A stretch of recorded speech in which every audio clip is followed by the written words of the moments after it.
Maria says Heather Stephenson told them in a meeting Wednesday the province won't pay for or support a search for her mom's remains in a different dump north of Winnipeg. They were both left in that trash bin together. My mother was in that bin for 10 days. And nothing was done, and she ended up in the landfill where debris and trash were dumped on top of her, and then it was finally capped off where I've been able to go to the site and practically stand on top of her, and they won't do anything. Homicide investigators believe the remains of Harris and another woman, Mercedes Myron, were taken to the Prairie Green landfill after they were killed in the city. Harris's cousin, Melissa Robinson, says they've set up this blockade in response to that decision. It would bring us closure. We're tired of fighting. A feasibility study found searching the landfill could take 3 years and cost up to $184 million. It found a search could be successful, but would come with numerous health and safety hazards. I want her home. Myron's grandmother, Donna Bartlett, isn't happy with the decision either. I was very disappointed, hurt, angry, very emotional. It just doesn't seem right. Winnipeg police believe Myron and Harris are among the victims of an alleged serial killer. The feasibility study says around 60,000 tons of potentially hazardous material would need to be searched using a conveyor belt. Stephenson says that's why the province can't support a search. This is not about funding. This is about the safety, and it was in the report itself. This is about the safety of those individuals who would be conducting the search. I mean, the landfill is full of toxic waste. Harris and Robinson are hopeful the federal government will come through with funding. Robinson doesn't buy the province's reasoning for not supporting a search. It was stated in the feasibility study, the precautions that can be taken. It's unclear how long the blockade will last. Family members want another meeting with Stephenson. They say Assembly of Manitoba Chiefs Grand Chief Kathy Merrick has written a letter demanding a response within 2 weeks. Josh Crabb, CBC News, Winnipeg. The owner of a furniture store that burned down in February is frustrated with the province because he says they refused to let him do a conventional demolition.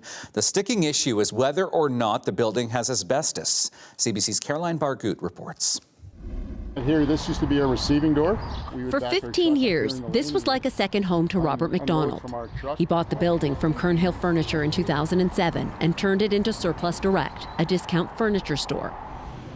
In February, it burned down along with 2 neighboring buildings, and for the past several months, he's been battling with the province over how to tear it down. How has it been for me? Hell. Hell with a capital H. The issue is whether or not there's asbestos in the building. If there is, McDonald says the demolition will cost about $400,000. That's more than double the $150,000 for a conventional demolition. That's because building materials have to be watered down, bagged, and taken to a landfill so that asbestos doesn't get into the air when the building is torn down. Whatever the amount, it comes out of his insurance settlement.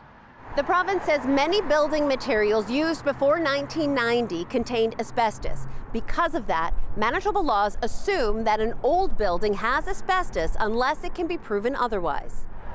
The building was constructed in the 1950s. McDonald says a consultant hired through his insurance company took 20 samples of building materials and debris. 19 came back negative for asbestos, while 1 had trace amounts, below Manitoba Workplace Safety and Health's definition of asbestos. But the consultant says that wasn't good enough for the province. They basically responded that because debris is a very difficult thing to analyze, that any trace amount was deemed to be asbestos containing.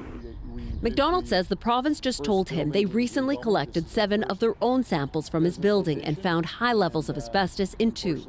Until they could prove the testing, and I can't see from a negative test to whatever their test results would be that there's that much difference. I really truly find it hard to believe.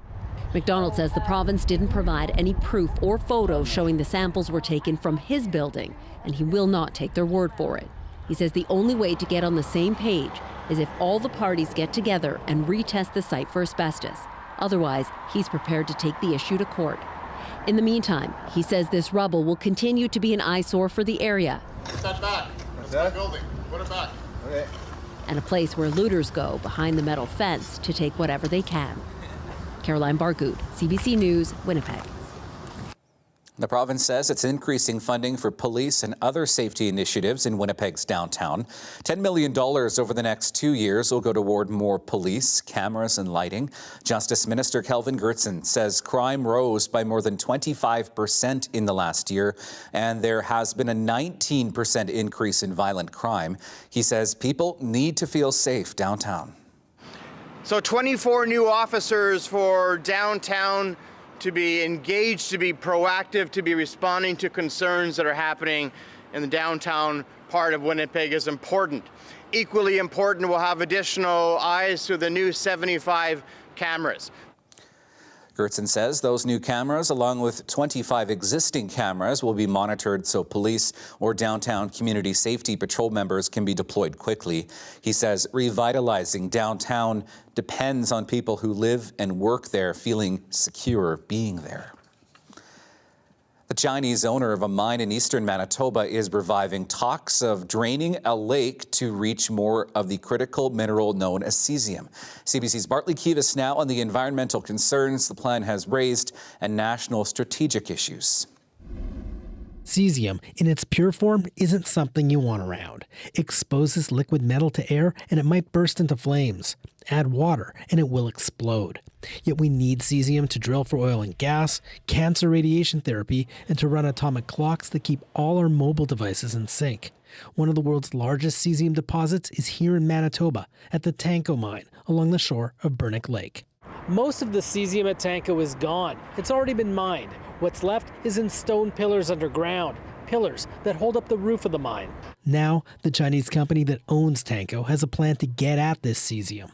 Beijing-based Sinomine told the Globe and Mail last month it wants to partly drain Burnick Lake and mine the cesium from above. North American Business Division Manager Frank Wang told the Toronto paper, the final goal definitely is we want to have open pit mining. This is a measure of just how scarce cesium has become.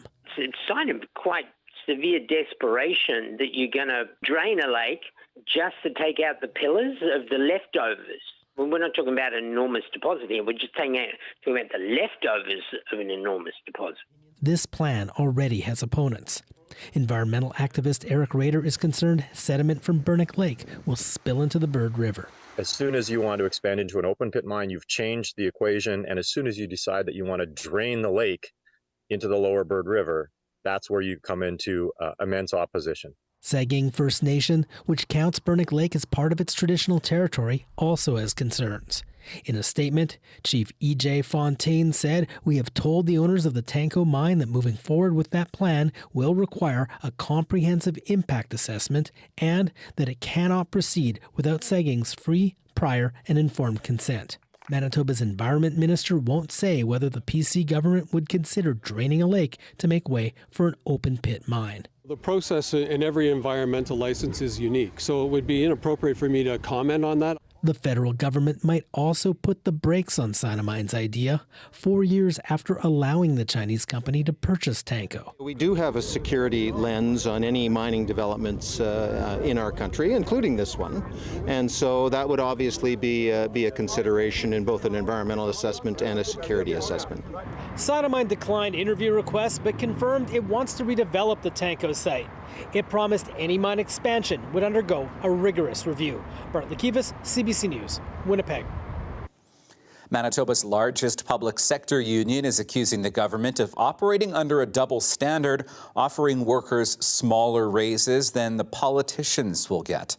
The Manitoba Government and General Employees Union is in the middle of negotiating a new deal for its 17,000 workers.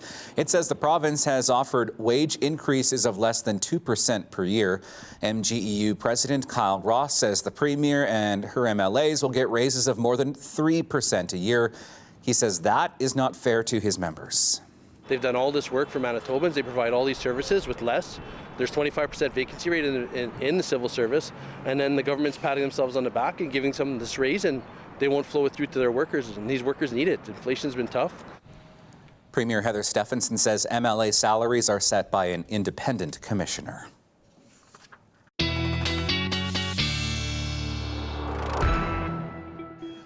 Meteorologist John Sauter's back with us tonight, yes. And you are tracking some stormy weather not far off from our doorstep here. Yeah, not far from our doorstep. And a call came into the newsroom about an hour ago from Rapid City. You know where that is. That's just north of, Yep, just north of Brandon, marble-sized hail. So some of these storms are pretty intense. We'll get right to the watches and warnings right now, and then I'll get some radar and some lightning tracking in there for you as well. By the way, we are at 25 degrees in Winnipeg. Winds have been around 15 to 30 through the day today, and that has really created some, not a bad afternoon, just a very breezy afternoon across southern Manitoba. Okay, I back things up to show you the severe thunderstorm watch. That's the larger shaded area that comes right up to Winnipeg and right up to the Red River Valley. These yellow areas is where we are seeing some storms, and boy, are we ever. They started as isolated storms. The line along the cold front is starting to close up a little bit now, but you can see the intense rainfalls. That's the yellow turning to orange, turning to red. That's heavier and heavier rain. And then if we put lightning in there as well, these storms that moved through the Brandon area and through that area, talked about Rapid City, that's the one that created the heavy-duty hail just north of Brandon. Plenty of lightning with that as well. Right now in this warning area, heading through Notre Dame to Lourdes and down toward Carmen, we've got some pretty heavy storms here. The main threats will be 2 to 3 centimeter-sized hail and some very torrential downpours at a short period of time. And then this storm that rolled across the south basin of Lake Manitoba, a warning produced right along Highway 6. This one was losing strength and now has gained strength again and will run right down Highway 6. And it looks like it's running right into Winnipeg. You can probably see that from the northwest corner of the city. Warning has now ended up in Winnipegosis, but we did have a warning on these storms that are now weakening as they come across the Narrows and into the Interlake. So 25 right now, west winds at 13. Our dew point is at 10, so not necessarily a humid day, but it is cold enough behind the cold front that it is creating this instability. So as we move through the evening hours, that line will continue to move through the evening. So some scattered showers, thunderstorms, even very early in the morning or even the overnight period, we could hear a rumble of thunder here in the Red River Valley. Sunny start to Friday, though, and then generally a sun-cloud mix with a very slight chance of an isolated shower. Not a storm here, but a shower. Across the north, we're looking at a chance of an afternoon thunderstorm around areas of Thompson. Then more rain in the north. On the weekend, we get sunshine in the south.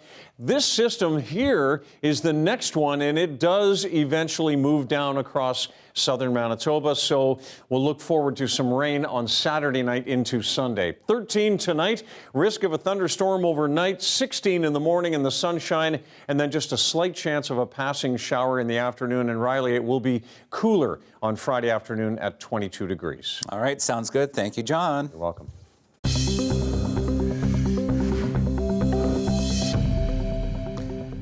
Well, the Winnipeg Folk Festival is about to get underway for another year. It wouldn't be festival season without some showers in our province. More than 75 artists are set to take the stage over the course of the 4-day festival. Manitoba's own William Prince kicks off the main stage tonight in about 15 minutes from now. And that is where we find CBC's Jim Agapito. Jim, lots of people starting to gather there now. What's the energy like? The energy is electric here right now, Riley. So many people lined up. They just had their tarp shuffle, and so many people came and just lined up. And look at it now. This is like a sea of all these festival goers. People are so excited. And if you can see behind us here, actually, the Lavallee School did an opening blessing, which was really nice. I mean, lots of the people here enjoying this before William Prince comes in. So many people here are just smiling. They're so excited to be here. It's such a wonderful time. I mean, so many great acts, and the temperatures just cooled off. So it was extremely hot for a bit, but I think people are enjoying a little bit of the relief. When I look around here, it's nice to just see kids, older people, young people, people of all different, genres of just coming together and having a lot of fun. It's such a wonderful sight to see. It makes me so happy just to see so many people out at Folk Fest, Riley. It's great. It's wonderful. All right, Jim, enjoy the evening and enjoy the entertainment. Thank you so much. Still ahead for us tonight, a commemorative mass was held today in Lac-Mégantic, Quebec. One of the events held to mark the 10th anniversary of the rail disaster that left 47 people dead. One of the worst rail disasters in our country. The full story coming up next.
Well, to Quebec now, where a commemorative mass was held in Lac-Mégantic today. One of the events held to mark the 10th anniversary of the rail disaster that left 47 people dead.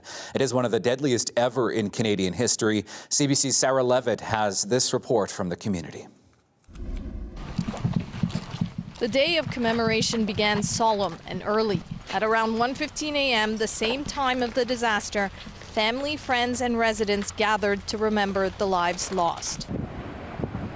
10 years ago, July 6th, a train carrying 72 cars of crude oil came careening into town and exploded. It destroyed the downtown core. It would take days before authorities could confirm just how many lives had been lost. 47 in all. I miss many things. I miss her smile. I miss her hug. And it's still in my mind every day, you know. But We have to live one step at a time, one day at a time. Inside the town's church, a yearly tradition since the tragedy.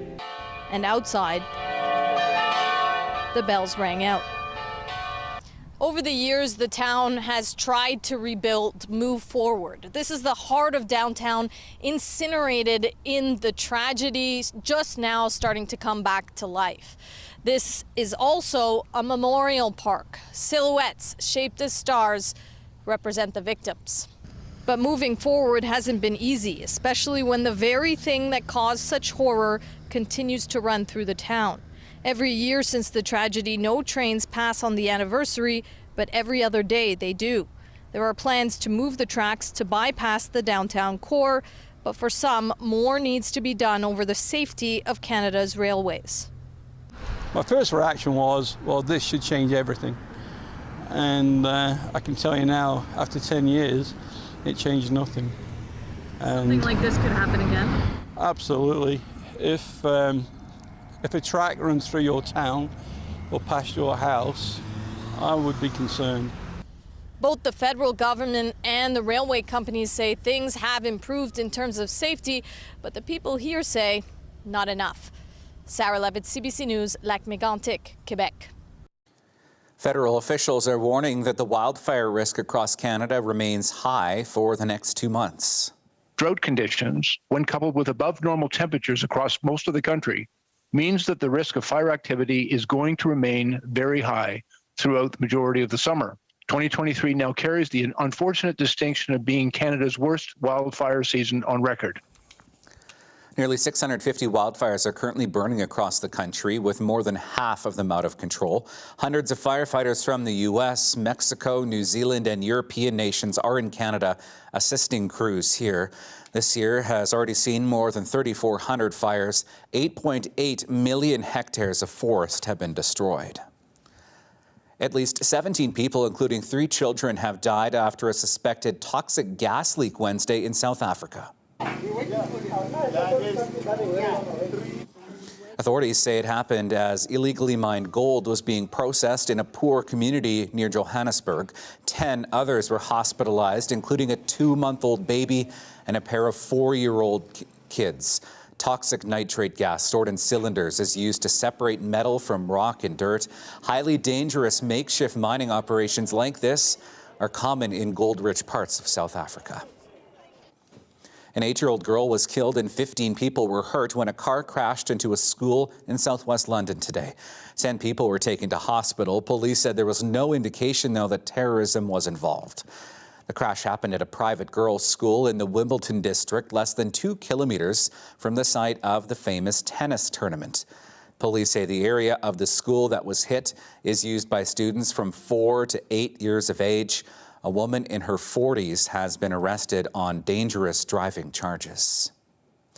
Well, pancake breakfasts have been a staple at the Calgary Stampede for the past 100 years. The popular event is held the day before the official start to get people into the spirit. And this year, Alberta Premier Danielle Smith tried her hand at the griddle. Here we go. Ready? High in the air. High. Ready? Yep. Woo! Sticky, that one. Large crowds gathered to take in the first flip event for an unofficial kickoff of this year's activities. And when the Stampede Parade winds its way through downtown streets tomorrow, Canadian astronaut Jeremy Hansen will trade in his spacesuit for some cowboy boots and a hat as he takes on the role of parade marshal. Still ahead, John is back with his 7-day forecast and will bring you a daily lift. Stay with us.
Thinking about festival goers tonight, and sure enough, there is a storm moving through the southern part of the Interlake and going right toward Birds Hill Park and the Winnipeg area. Folk Festival forecast looks like this for this evening. We have that chance of a thunderstorm through the evening hours, and then Friday we're looking at 22, some afternoon cloud, and then on Sunday or Saturday we've got sunny conditions with some overnight showers into Sunday, and then a few showers around on Sunday with a high of 23. Your long range forecast looks like this. That shower on Saturday night and into Sunday should wrap up by Monday. Behind it, some cooler weather as we head through next week, mid-20s, and a chance of a shower again on Wednesday. Now, Taylor Swift has just announced another round of new dates for her Eras tour. And there is one Canadian, well, maybe two, who seem to really want her to come here. That is tonight's Daily Swift.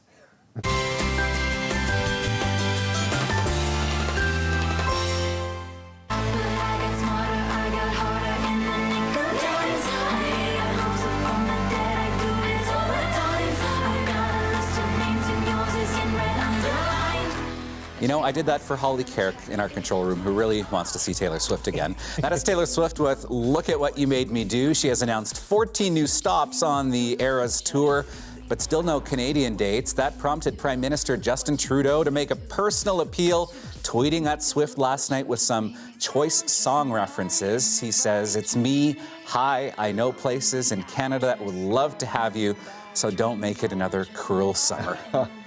Who knew, John, that the Prime Minister was a secret Swiftie? There's no word from her camp yet, by the way. Taylor's version of Speak Now drops at midnight Eastern, so get it while you can. Everything she does turns to gold, really. See you 11. Good night.